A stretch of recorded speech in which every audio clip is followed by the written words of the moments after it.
Dieu. Amen. Ce matin, je prends plaisir de vous annoncer, on va faire la suite du message qu'on a fait la semaine dernière, donc cette étude sur l'Épître aux Romains, surtout le 8e chapitre. C'est un chapitre extrêmement important en théologie. Vous devez savoir que ce chapitre-là, c'est pratiquement le chapitre à l'origine de la réforme protestante qui a eu lieu avec Martin Luther, entre autres, mais également aussi avec Jean Calvin. Donc, Martin Luther, évidemment, en Allemagne, Jean Calvin en France. Les réformateurs, avant la réforme, vous savez, l'Église, c'était une Église qui était très, très similaire à certains aspects du culte qu'il y avait dans l'Ancien Testament, à savoir que l'Institut et le clergé étaient l'intermédiaire absolu entre Dieu et les hommes. De même, beaucoup, lorsque nous venons à l'Église, nous pensons que le pasteur, c'est notre représentant de Dieu sur terre. Absolument pas. Okay? Il y a quelque chose avec la réforme qui va s'installer, et ce quelque chose-là, c'est de savoir qu'en fait, tous les appelés de Dieu ont une participation d'une manière ou d'une autre à ce qu'on appelait le sacerdoce universel, c'est-à-dire que tous les croyants forment ensemble un royaume de prêtres, un royaume de sacrificateurs. Et la grande raison de cela, c'est que Dieu, c'est pas seulement à un groupe d'hommes qui devenaient ses intermédiaires, comme dans l'Ancien Testament, on avait des prophètes qui étaient littéralement des inspirés de Dieu, qui servaient d'intermédiaires entre Dieu et les hommes. Mais avec le Nouveau Testament, il y a une nouvelle donnée qui se donne, c'est-à-dire que vous recevez à la nouvelle naissance le Saint-Esprit même de Dieu. Ce qui fait que toute personne née de nouveau, Dieu peut lui parler sans intermédiaire. Et si vous ne dites pas Amen à ça, je ne sais pas ce qui va vous faire dire Amen un jour ou l'autre. Ah oui! Attention, ça ne veut pas dire que Dieu n'a pas choisi des personnes qu'il a qualifiées pour être des enseignants. Et même la parole de Dieu dit de ne pas être nombreux à vouloir enseigner parce qu'il y a une responsabilité supplémentaire. Mais ça veut dire simplement que pour connaître la volonté de Dieu pour votre vie, Dieu peut s'adresser à vous directement. Il va le faire d'une manière ou d'une autre. Des fois, ça va être par des visions, des songes, des prophéties. Des fois, ça va être par la lecture de sa parole. D'une manière ou d'une autre, Dieu veut que vous soyez en communion avec lui et il veut vous parler. Amen. Je prends le temps ce matin de souligner notre jeune Mathis. Je suis fier de ce jeune-là à l'école du dimanche et je suis fier de le voir habillé dans son équipement de guerrier de la glace, d'un sport qu'on aime bien ici au Québec, le hockey. Ça, il y a plusieurs similitudes aussi des fois entre les batailles spirituelles, entre l'Église même et le hockey. Et lancez-moi pas là-dedans, je peux vous dire, je vais revenir en force avec un message particulier là-dessus. Mais tout pour dire que dans tout sport, vous savez, il y a une partie de souffrance qui vient avec. Ah oui. Et particulièrement au hockey, quand on s'entraîne, moi je me souviens, mon coach, il nous faisait jouer sur la glace dehors à moins 40. Et vous avez beau vous dire, vous avez tout l'équipement, vous avez vos chandails, vous avez tout ça, il fait très chaud en dessous de ça. Vous avez des gants, mais quand vous êtes dehors sur une glace à moins 40, vos doigts gèlent, votre face gèle, vos poumons brûlent dès que vous faites le moindre petit coup de patin. Mais lorsqu'on arrivait ensuite dans une partie qui se jouait sur une glace intérieure, on était mort de rire. Pourquoi? Parce que notre entraînement était plus sévère des fois que les parties qu'on allait mener. Et dans la vie chrétienne, il y a aussi donc un peu ce lot-là où on a des souffrances dans le temps présent, mais qui sont rien en comparaison de la Coupe Stanley, en comparaison de la gloire des choses à venir. Et vous savez, quand les joueurs de hockey vont s'entraîner très, très, très difficilement, très durement, ils vont mettre des heures à devenir meilleurs au lancer, au but, à devenir meilleurs à bloquer les lancers des autres. Ils s'entraînent énormément.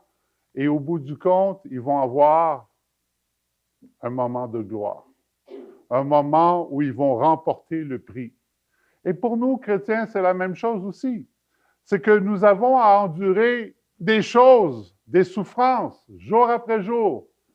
Et des fois, on se pose la question, mais pourquoi? Pourquoi est-ce que ces choses m'arrivent? Pourquoi est-ce que je souffre? Eh bien, nous allons nous plonger dans la parole de Dieu et voir quelques explications. Amen. On va passer au premier verset, verset 18, donc dans l'étude de Romains. Et voici ce que Paul dit. Et Paul le dit à une église qui a connu des persécutions. Et avant qu'on se plonge là-dedans, je vais juste vous donner un exemple de persécution que les Romains ont eu, les chrétiens qui étaient à Rome. Vous savez, Paul est un contemporain de l'empereur Néron. Et je peux vous dire, Néron, ce n'était pas un gentil monsieur. Pour vous donner un exemple de choses que Néron a fait à un moment donné, il a fait crucifier des chrétiens, il les a fait flamber pour allumer son jardin. Et aujourd'hui, quand on prêche l'Évangile, on a peur que les gens nous ridiculisent. À ce moment-là, ça coûtait cher être chrétien. Et il y avait beaucoup de souffrance. Et si vous faites des recherches juste sur les moyens de torture que les Romains avaient pour te faire changer d'avis, c'était énorme. C'était énorme. Les souffrances étaient affreuses. Et des fois, quand ils ne te faisaient pas souffrir toi directement, ils essayaient de te faire souffrir dans ton âme en faisant souffrir des gens que tu aimes, comme tes enfants, ton épouse, etc. Ils étaient extrêmement cruels sous la direction d'esprits cruels. Et c'est ces souffrances-là que les chrétiens avaient à endurer. Comparé à cela, je pense qu'on est dans un temps de relative tranquillité. Mais à ces gens-là, aux Romains, Paul va dire ceci. « J'estime que les souffrances du temps présent ne sauraient être comparées à la gloire à venir qui sera révélée pour nous. » Verset suivant. « Aussi la création attend-elle avec un ardent désir la révélation des fils de Dieu. Car la création a été soumise à la vanité, non de son gré, mais à cause de celui qui l'y a soumise, avec l'espérance qu'elle aussi sera affranchie de la servitude de la corruption pour avoir part à la liberté de la gloire des enfants de Dieu. » Vous savez, les chrétiens ont subi à travers l'histoire, et c'est le seul groupe à avoir autant subi la souffrance avec aussi les Juifs. Donc, si on prend les Juifs et les chrétiens, ce sont les deux groupes les plus persécutés de l'histoire humaine. Et ça, vous pouvez faire vos recherches si vous ne le croyez pas, mais c'est vrai. Les Juifs et les chrétiens forment ensemble les plus persécutés de tous les groupes de l'histoire de l'humanité. Et pour la simple et unique raison que la bataille que nous vivons comme chrétiens, ce n'est pas une bataille contre des humains, mais contre des démons qui inspirent les humains. Si vous y réfléchissez aujourd'hui, pensez à qu'est-ce qu'un démon peut donner comme imagination à un être humain pour faire du mal à un autre être humain. Dans une autre épître, Paul va dire que nous n'avons pas à combattre contre la chair et le sang, c'est-à-dire contre des humains, mais contre des esprits, contre des dominations, contre des êtres cruels qui sont capables d'influencer les humains pour agir de leur part et nous faire payer très cher le prix de notre foi. Aujourd'hui, au Canada, on est béni. On est béni. Mais je vous dis, allez dans un pays où les démons règnent et vous allez voir, l'Évangile n'est pas permis. Et dans les pays où l'Évangile est interdit, je vais vous dire, c'est les pays où vous ne voulez pas être. Mais il y a des chrétiens dans ces pays-là. Et ces chrétiens dans ces pays-là, je peux vous dire, ils ne sont pas chétifs comme nous. Ces chrétiens dans ces pays-là, c'est de leur vie, c'est la vie de leur famille qui est le prix. Paul va dire à un moment donné dans le livre des Actes, il va commencer à enseigner avec Barnabas que c'est par de grandes tribulations que nous entrons dans le royaume des cieux.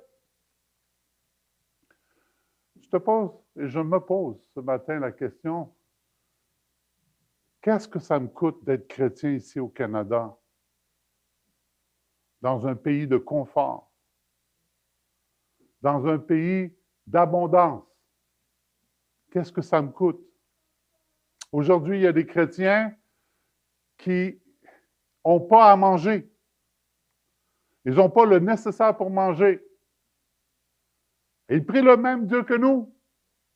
Et nous, quand on mange, on dit, Seigneur, merci, donne-en aussi à ceux qui n'en ont pas. On va dans des buffets sans piffrer. Sérieux. Puis là, il y a de la nourriture en abondance et on serait étonné de voir la quantité de nourriture qui est jetée dans les poubelles chaque jour. On a un frère du Burkina Faso, qui nous disait qu'à un moment donné, son cœur était déchiré parce qu'il avait vu un jeune juste gratter un fond de casserole pour manger un riz pratiquement rassis. Puis il rend gloire à Dieu.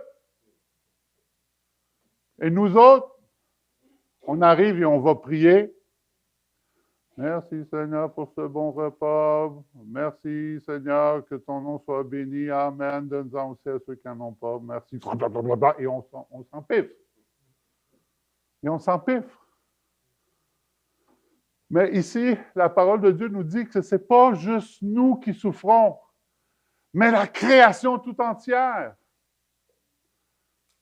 Est-ce que vous pensez qu'il y a des animaux qui souffrent la chute de l'homme aujourd'hui? Ah oui. Parce que la cruauté des démons, ce n'est pas juste envers les humains, c'est envers tout ce que Dieu a créé. La cruauté envers les animaux est quelque chose que Dieu interdit dans la Bible. Dieu l'interdit. Je vois des fois des vidéos de gens qui vont secourir des animaux. Que ce soit des petits chatons, que ce soit des petits chiens, tout ça. Et tu vois que l'animal a été battu, torturé par des humains. Et ils ont peur. Dès qu'un humain les approche, ils ont peur.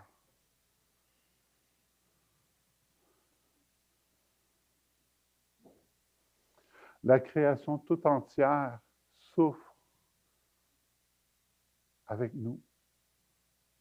Et elle attend avec un désir ardent la révélation des fils de Dieu. Qui sont ces fils de Dieu?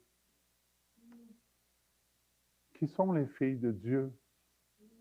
C'est toute personne qui a reçu en elle l'Esprit de Dieu. Pour contrer les esprits démoniaques, si tu n'as pas le Saint-Esprit, tu ne le peux pas. Si tu n'es pas né de nouveau, ton boss, c'est Satan. Si tu es né de nouveau, ton boss, c'est Jésus-Christ et ton adversaire, c'est Satan. Vous savez, on parlait de hockey tout à l'heure, les jeunes, lorsqu'ils sont sur une glace, ils connaissent leur ennemi. C'est ceux qui n'ont pas le même chandail que toi. C'est vrai. Mais vous ne voyez pas les chandails spirituels. Mais la parole de Dieu nous demande de discerner les esprits. Quand quelqu'un parle, quand quelqu'un agit, quel esprit est derrière? Comment est-ce que vous faites pour reconnaître si la personne qui vous parle ou qui agit est sous une influence démoniaque? Eh bien, je vais vous dire un secret aujourd'hui. Une des actions des esprits démoniaques, c'est de centrer une personne sur elle-même, de devenir égoïste, de devenir méchant, de penser juste à elle-même, de jamais considérer l'intérêt des autres. Moi, moi, moi, moi. On appelle ça en psychologie aujourd'hui le narcissisme. Et le narcissisme, c'est quand tu es juste en train d'agir en fonction de toi-même.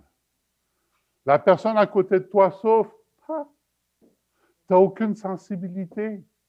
Et l'esprit démoniaque qui t'influence va toujours te donner des bonnes raisons d'agir comme tu agis. Il va te les fournir parce qu'il aimerait te voir en enfer. Ah oui. Et si ce n'était pas de la garantie que Dieu te donne, qui veut ton salut plus que toi-même, tu irais en enfer. Prisonnier de toi-même pour l'éternité, prisonnier dans un feu qui ne s'éteint pas. Mais le Seigneur, et ce n'est pas parce que tu le mérites, mais le Seigneur t'a choisi. Tourne-toi vers quelqu'un ce matin et dis-lui, tu as été choisi de Dieu. Tu as été choisi de Dieu. Maintenant, et ce n'est pas du narcissisme ce matin, mais maintenant, tourne-toi vers toi-même et dis-le à toi-même, j'ai été choisi de Dieu. Amen. Passons au verset suivant.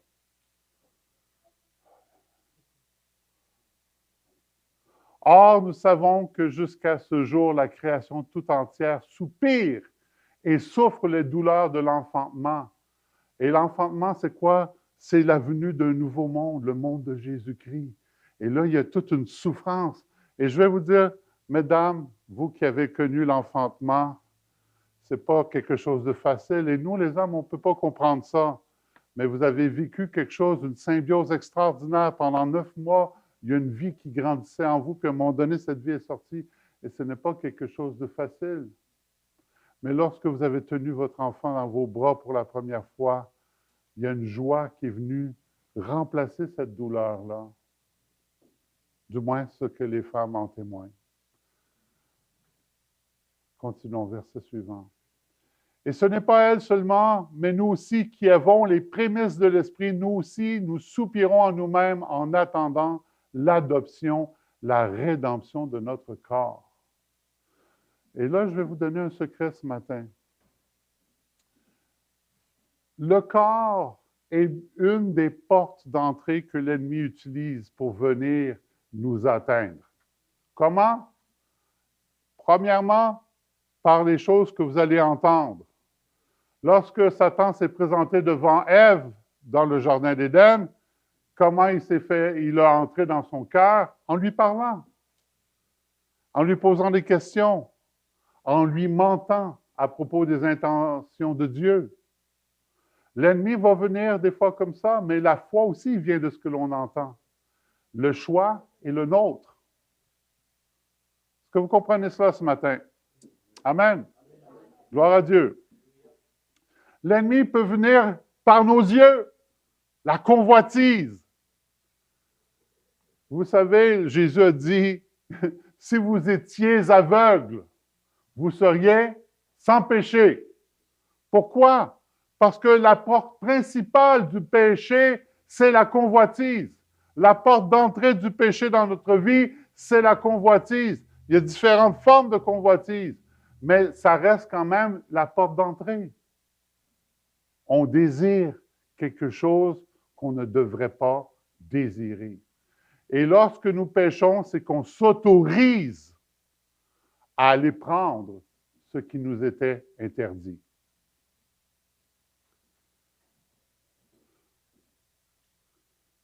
Car c'est en espérance que nous sommes sauvés. Or, l'espérance qu'on voit n'est plus l'espérance. Ce qu'on voit, peut-on l'espérer encore? Et ça, c'est tout ce qu'est la foi. Le Seigneur, par la foi, nous dirige aujourd'hui à voir des choses et à espérer des choses que nos yeux ne voient pas. Je vous pose la question ce matin, lorsque vous regardez le monde, lorsque je regarde le monde, est-ce que vous voyez que c'est un monde qui est merveilleux? Oui, pour ce qui est de la création, non pour ce qui est du comportement des humains. Mais imaginez un monde où tout le monde se comporterait exactement comme Jésus-Christ. Qui voudrait vivre dans ce monde-là? Moi, le premier. Amen. Imaginez, aujourd'hui, je vous donne un billet pour un séjour de 2 semaines en Haïti. Qui veut partir? Ah oui, il y en a. mais je vais vous dire une chose. Le danger aussi que ça représente en ce moment, parce que Christ ne règne pas sur le pays en entier, c'est très dangereux. Si je vous donnais des billets pour aller dans un pays musulman où les chrétiens sont torturés, qui est intéressé? Non, je n'ai pas de preneur. On vous les donne. On paye l'hôtel aussi. Non? Tout ça pour vous dire que n'importe où vous allez aller, si Christ est rejeté du pays, ce n'est pas un endroit où vous allez être heureux. Eh bien, la création tout entière, elle veut le Sauveur en réalité. La création tout entière, elle désire, dans le fond, être dans un univers de paix. Il y en a qui s'amusent à dire le premier témoin que je suis devenu chrétien, c'était mon chien. Ah, il savait. Avant, il y avait un papier journal roulé qui servait souvent à lui faire mal. Et maintenant, il n'y a plus la même réponse. Pourquoi? Parce que Christ a cette capacité extraordinaire de changer ton cœur. De changer ton cœur à l'intérieur. On pourrait te donner beaucoup de règlements. Tu ne fais pas ceci, tu ne fais pas cela. Si tu fais ceci, il va t'arriver cela. Mais au bout du compte, la plus belle chose qui peut t'arriver, c'est que Christ vienne vivre en toi. Et quand Christ commence à vivre en toi, c'est sûr qu'il y a des choses qui prennent plus de temps à changer, mais Christ commence une œuvre en toi. Et plus tu avances dans ta vie chrétienne, eh bien, plus l'Esprit de Dieu va te convaincre de la volonté de Dieu comparée à ta propre volonté. Un péché, c'est quoi? C'est grosso modo comme quand Mathis joue au hockey, il est seul, il fait une échappée extraordinaire, il s'avance, il n'y a personne derrière lui, il est seul devant le gardien de but adverse, et là, il lance et la rondelle s'en va à côté. Un péché, ça veut dire manquer la cible. Et vous savez, si vous faites des belles échappées, je vais vous dire ici au Québec, quand on regarde un match de hockey et qu'il y a une échappée, on est là, on est arrivé sur notre siège. Vas-y, vas-y, on a toute hâte de voir le but. Et souvent dans notre vie, on est comme ça. On aimerait voir le but et on échoue souvent. Est-ce que lorsque tu as échoué, lorsque tu as manqué le but, le Seigneur te congédie de l'équipe? Non. Tu es pardonné. Mais on recommence parce qu'on a d'autres buts à aller compter. Et à un moment donné, vous savez quoi? Le Seigneur, eh bien, il y a un temps dans ta vie où c'est marqué pour lui que ton nom va être écrit sur la Coupe Stanley Céleste.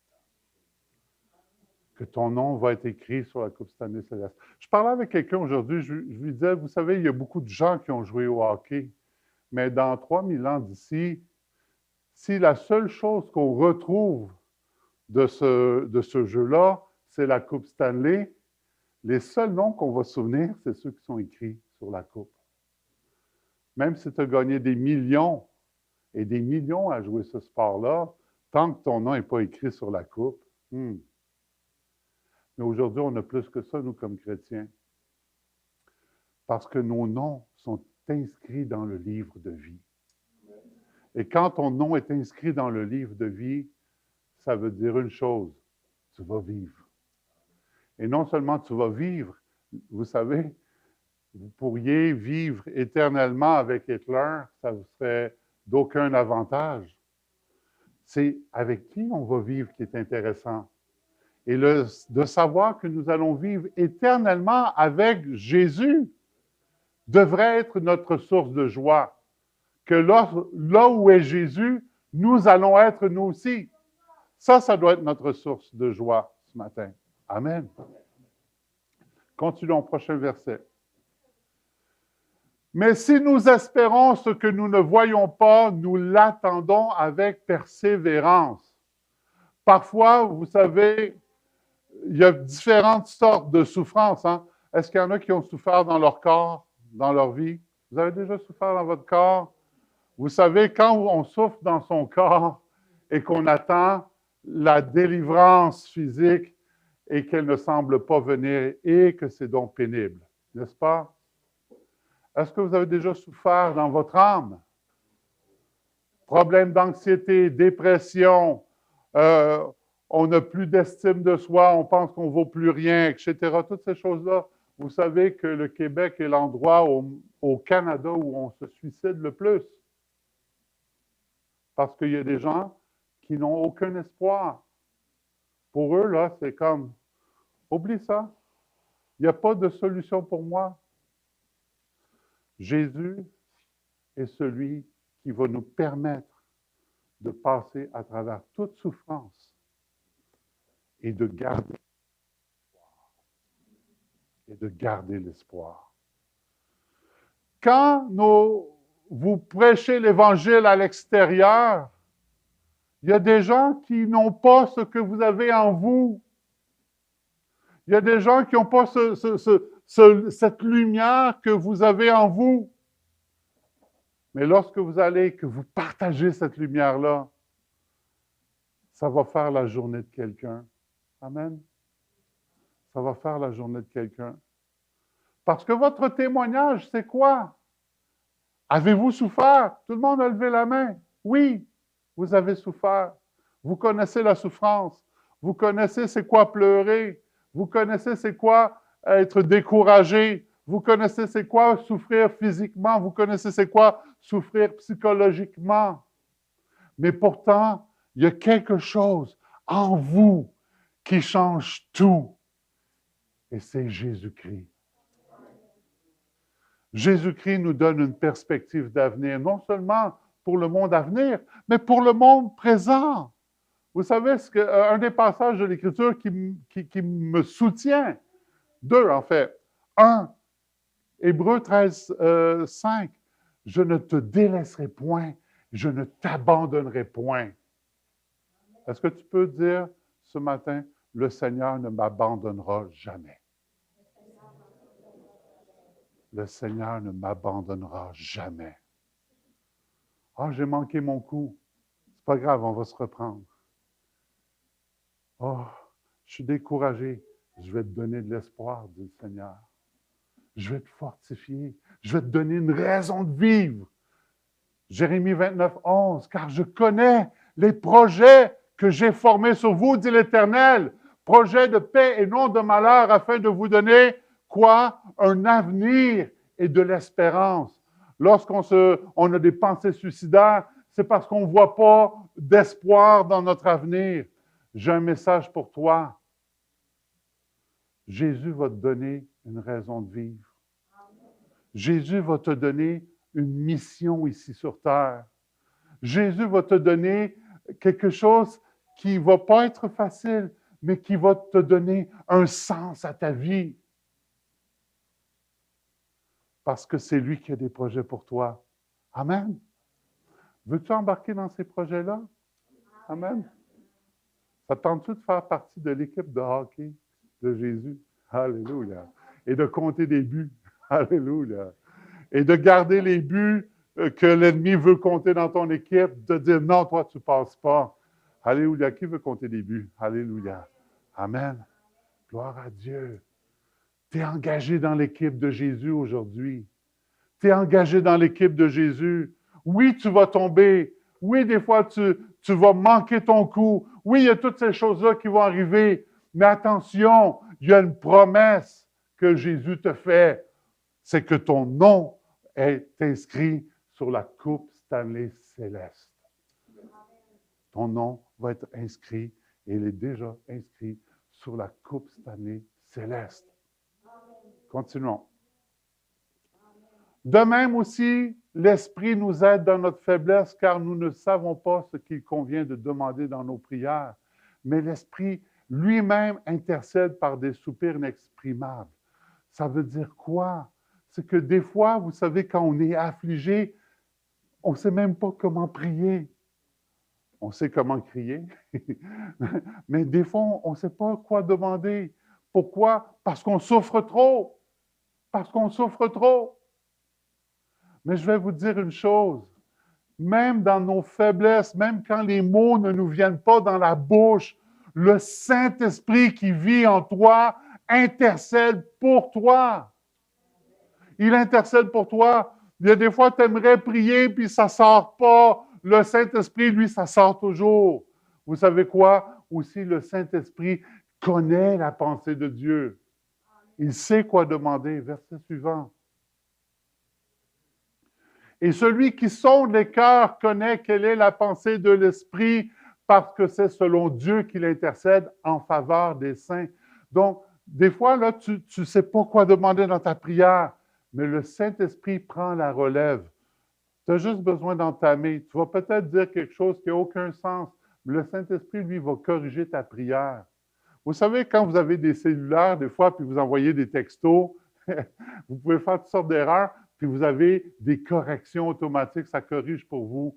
Là, tu dis heureusement parce que mon français n'est pas aussi bon que ça, mais il y a une correction automatique du Saint-Esprit. Le Saint-Esprit corrige ta prière. Il sait quel est ton besoin. Il sait ce que tu veux vraiment dire dans ton cœur, que tu n'as pas de capacité à l'exprimer, mais le Saint-Esprit est allé, il connaît ton besoin, il est allé au fond et il sait ce que tu as réellement besoin et il l'amène pour toi devant Dieu pour ta faveur, afin que Dieu t'accorde une faveur. Vous savez, il y a bien des choses favorables que Dieu vous a données dans votre vie pour lesquelles vous n'avez même pas prié. Mais je vais vous dire, le Saint-Esprit avait prié pour toi. Ah oui, le Saint-Esprit avait prié pour toi. Aujourd'hui, tu penses que la chose est impossible? Ha! Laisse le Saint-Esprit prier pour toi. Tu peux venir me voir et dire, oh, prie pour moi. Non, le Saint-Esprit va prier pour toi. Le Saint-Esprit va intercéder en ta faveur. La situation est impossible, c'est pas grave. Le Saint-Esprit connaît ce qu'il y a dans ton cœur, mon frère, ma soeur. Le Saint-Esprit connaît ce qu'il y a au fond de ton cœur et il va faire la prière adéquate. Les disciples ont demandé à Jésus de leur enseigner comment prier. Ils ne savaient pas. Mais je vais vous dire, il n'y a personne qui va enseigner au Saint-Esprit comment prier. Il sait comment intercéder pour toi. Fais-lui confiance aujourd'hui. Entre dans cette relation de confiance envers Dieu. Parce que oui, tu as souffert. Oui, tu as connu de l'adversité. Oui, tu as connu des échecs. Mais le Saint-Esprit te conduit dans la plus grande de toutes les victoires. Et il ne te laissera pas, il ne t'abandonnera pas jusqu'à ce que tout soit accompli. Car celui qui a commencé une œuvre en toi est fidèle et juste pour l'accomplir jusqu'au bout. Jusqu'au bout. Tu es son œuvre. Tu n'es pas le potier, tu es l'argile dans ses mains. Amen.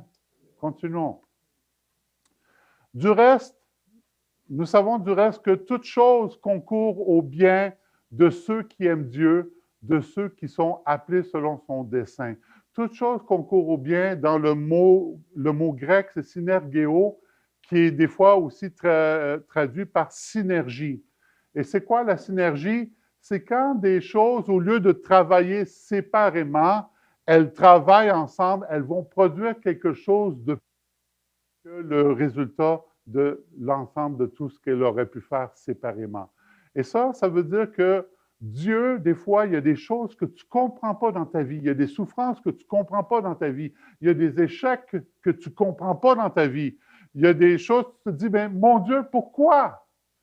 Ben, ici, ce verset-là te dit une chose, c'est que Dieu va tout orchestrer. Ce qui te semble mal, ce qui te semble bien, il va orchestrer toutes choses dans ta vie pour ton bien. Que le résultat final, ça va être pour ton bien. Oh Seigneur, j'ai eu un accident de voiture, mon pneu est crevé. Ce que tu ne savais pas, c'est qu'avec ton pneu intact, tu allais dans un accident mortel 10 minutes après. Mais ton pneu crevé te fait arrêter la voiture à l'endroit où ta vie est sauve. Il y a plein de choses que toi, tu ne sais pas parce que tu ne vois pas tout. Tu n'as pas la perspective de Dieu sur ta vie. Mais Dieu connaît toutes choses. Dieu sait orchestrer toutes choses pour ton bien. Pour qui? Pour ceux qui sont appelés. As-tu reçu l'appel de Dieu dans ta vie? Si tu as reçu l'appel de Dieu, tu vas prendre ce verset-là et tu vas dire, Seigneur, c'est pour moi. Dis-le ce matin. Seigneur, ce verset est pour moi. Et maintenant, peu importe ce qui arrive, je te fais confiance parce que je sais que même si je ne comprends pas, même si des fois je panique, je sais que toute chose, tu vas la faire organiser pour qu'elle vienne et qu'elle concourt à mon bien.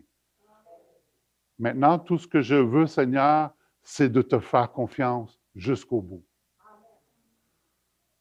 Je vais vous dire une chose. Lorsque Jésus est allé à Golgotha, ce n'est pas une belle chose. Si on regarde ça dans la perspective humaine, le maître qui a fait tellement de bien, qui a fait des miracles, qui a enseigné, qui a nourri, qui a tout fait, se retrouve sur une croix, torturé comme un brigand, dans la pire des morts. Il va céder l'esprit. Ce n'est pas une belle histoire si l'histoire s'arrête là. C'est une tragédie. Le Nouveau Testament, si ça s'arrête à la mort de Jésus-Christ sur la croix, c'est une tragédie. Mais le texte va plus loin et ça nous dit qu'il est ressuscité d'entre les morts. Ce qui veut dire que Dieu a agréé le sacrifice de Jésus à la croix. Et sans cela, Jésus, sa mort à la croix ne voudrait rien dire pour nous. Mais parce qu'il est ressuscité d'entre les morts, nous avons cette déclaration aujourd'hui que même la mort n'a pas de pouvoir sur nous. Amen. Même la mort n'a pas de pouvoir sur nous. Et si tu n'as pas à craindre la mort, qu'as-tu à craindre aujourd'hui? Si tu n'as pas à craindre la mort, qu'as-tu à craindre aujourd'hui? Si on annonce dans 5 minutes qu'une bombe nucléaire a été envoyée de M. Poutine et qu'elle va tomber sur Montréal, alléluia, alléluia. Ah oui, 10 secondes, 9, 8. Et là, on arrive, gros flash de lumière, et là, soudainement, on voit Jésus. Alléluia. Et on est avec lui pour l'éternité. Alléluia. Si tu n'as pas à craindre la mort, bien-aimé, tu n'as rien à craindre dans ce monde. Prends bon courage, fortifie-toi. La victoire est pour toi. Continuons encore 2 versets. Et là, ici, on arrive à ce que les théologiens appellent la chaîne d'or. Donc, les versets 29 et verset 30. Ça forme une chaîne qui devrait te donner une assurance extraordinaire aujourd'hui, pour que tu saches qui tu es, enfant de Dieu. Car ceux qu'il a connus d'avance, il les a aussi prédestinés à être semblables à l'image de son Fils, afin que son Fils fût le premier-né d'entre plusieurs frères. Tu as été connu d'avance. Dieu, avant même d'avoir fondé le monde, te connaît par ton nom. Tu n'es même pas une pensée dans ton père, ni ton grand-père, ni ton arrière-grand-père, et ni même dans Adam. Mais tu es déjà dans la pensée de Dieu, dès la fondation du monde. Et ceux qu'il a prédestinés, il les a aussi appelés. Et ceux qu'il a appelés, il les a aussi justifiés. Et ceux qu'il a justifiés, il les a aussi glorifiés. Je veux juste te dire une chose. Dieu t'a connu d'avance et il a fait un choix. C'est ça être prédestiné. Dieu a fait un choix. Tu penses que c'est ton choix d'être ici ce matin? Ben non, détrompe-toi. C'est le choix de Jésus. C'est le choix de Jésus. Avant que tu m'aies vu, je t'ai vu. C'était le choix de Jésus. Est-ce que c'est parce que Tu le mérites? Non. C'est son choix. Il est souverain. Tu es choisi par Dieu. Et parce que tu es choisi par Dieu, Dieu a donc un plan. Il t'a prédestiné, c'est-à-dire qu'il a choisi ton destin avant même que tu viennes au monde. Le fait que tu sois prédestiné, ça vient avec une conséquence, le savais-tu? Parce que comme tu es prédestiné, Dieu le sait. Et il y en a qui disent le diable sans doute. Mais quand tu arrives, enfant de lumière, dans ce monde, je vais te dire une chose, les démons ne t'aiment pas. Quand tu arrives dans ce monde, ils vont tout faire pour te détruire dès ta naissance ou rendre ta vie très compliquée par différentes sortes d'épreuves. Ils vont tout faire pour essayer de te rendre déprimé, de te faire éloigner de la vie. Mais je vais te dire une chose, bien-aimé. Ce matin, sais-tu quoi? Jésus, lui, t'aime. Et il ne va jamais t'abandonner. Tu as vécu des souffrances, c'est vrai. Mais je veux te dire, il en a souffert tout un lot, lui aussi. Il est allé sur une croix pour toi. Il comprend ta souffrance ce matin. Quand tu as le cœur brisé, là, ne va pas penser que le Seigneur n'est pas en train de compatir avec toi. Quand tu as le cœur brisé et que tu as le goût de pleurer, mais tu ne vas pas pleurer devant les autres, hein? Mais des fois, dans le lieu secret, tu as envie de pleurer. Tu as envie de crier à Dieu ou à qui que ce soit, tu as le goût de crier. Pourquoi? Je vais te dire une chose. Va jamais un seul instant imaginer que Jésus ne connaît pas ta souffrance. Il la connaît et la parole de Dieu dit non seulement il la connaît, mais parce qu'il a lui-même souffert, il a compassion de toi. Ceux qu'il a prédestinés, on revient avant, il les a aussi appelés. À un moment donné dans notre vie, on passe du statut de prédestiné à OK, maintenant c'est le temps. Et tu entends l'appel de Dieu dans ta vie et tu réponds à cet appel-là. Le théologien Jean Calvin disait que cet appel de Dieu est irrésistible pour les enfants de Dieu. Un peu comme si je prends un gros aimant, OK? Et je passe le gros aimant au-dessus d'un bac de sable dans lequel il y a toutes sortes de choses. Il y a du métal, il y a du plastique, il y a toutes sortes de choses. Bien, l'aimant va être placé au-dessus de toutes choses, mais seul le métal va y répondre. Seul le métal va dire, oh, moi je m'en viens me coller sur toi. Et cet appel de Dieu-là, il est donc pour ceux que Dieu a prédestinés. Maintenant, est-ce que Dieu veut que tous viennent au salut? Oui. Est-ce que tous vont venir au salut? Non. Mais ceux qui sont prédestinés ici font partie du groupe qui va être appelé. Et ceux qui sont appelés sont exactement le même groupe qui va être justifié. Lorsque tu es appelé, eh bien, Dieu te donne la justice qui est le sacrifice de Jésus. Il te donne la justice céleste. Et à partir du moment où tu es déclaré juste, et le mot justifié signifie littéralement être déclaré juste devant Dieu, as-tu déjà passé à la cour? Moi, oui. As-tu déjà été acquitté de quelque chose que tu aurais normalement dû être condamné? Moi, oui. Mais je vais te dire une chose, c'est ça la justice de Christ. On devait tous être condamnés à la cour céleste. Mais avec la justice de Dieu, nous sommes déclarés justes devant Dieu. Et parce que nous sommes déclarés justes, eh bien, nous sommes aussi glorifiés. Dans le texte grec, il y a un temps, en grec, qu'on appelle le temps aoriste. Ça veut dire que la chose, elle est assurée. Le verbe ici, vous l'avez au passé. Ce n'est pas vous allez être glorifié, ce n'est pas vous allez être inscrit sur la coupe Stanley spirituelle. C'est vous y êtes déjà. Vous êtes déjà inscrit sur la coupe Stanley. Alors maintenant, il nous reste une chose, bien-aimés. une chose ce matin. Partagez ce que vous avez. Répandez la lumière que vous avez. Insistez pour connaître davantage le Seigneur. Que cette parole de vérité ce matin te donne du courage pour faire briller ta lumière d'une manière ou d'une autre. Demande au Saint-Esprit ce matin de t'éclairer sur la façon que tu peux être utile pour le royaume des cieux. Tu peux dire comme le prophète Ésaïe, « Me voici, envoie-moi, envoie-moi, utilise ma vie. » Parce que plus Christ va utiliser ta vie, plus ta vie va avoir du sens. Et plus ta vie va avoir du sens, plus tu vas être équipé contre la souffrance. Et plus tu vas être équipé contre la souffrance, plus le Seigneur va te remplir d'une joie que rien ne peut atteindre.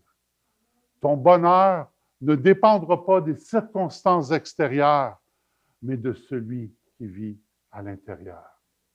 Que Dieu te bénisse ce matin. Nous allons prier. Père,